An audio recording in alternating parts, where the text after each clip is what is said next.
ভূমিকম্প বারবার হচ্ছে কিন্তু সরকারের জন্য কোনো মতে ঘুম ভাঙছে না।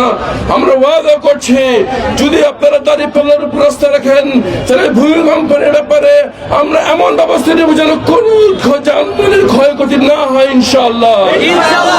সর্বোপরি আমাদের যুদ্ধ আজকে শেষ নয়, আগামী 2 মাসের প্রতিটি মাস, প্রতিটি সপ্তাহ, প্রতিটি দিন, প্রতিটি ঘন্টা মহামূল্যবান। আমরা প্রতিটি মুহূর্ত কাজে লাগিয়ে দাঁড়িপাল্লাকে জয় যুক্ত করে ঘরে ফিরবো ইনশাআল্লাহ।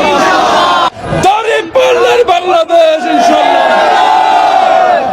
হাজার মানুষ, লক্ষ মানুষ ধরে দিচ্ছে, ভয় পাই না দাপটে, জবাব দেব ব্যালটে ইনশাআল্লাহ। সবাইকে এই ছুটির সকালে মাঠে নেমে এসে আজকের এই কর্মসূচিকে সফল করার জন্য অন্তরস্থলকে ধন্যবাদ জানাচ্ছি। আলহামদুলিল্লাহ। আমরা শুনতে পেরেছি কিছুক্ষণ আগেই বাংলাদেশে ভূমিকম্প ঘটে গেছে। আল্লাহর কাছে তা দোয়া করছি, আল্লাহ আমাদের সকল জনগণকে নিরাপদে রাখুন।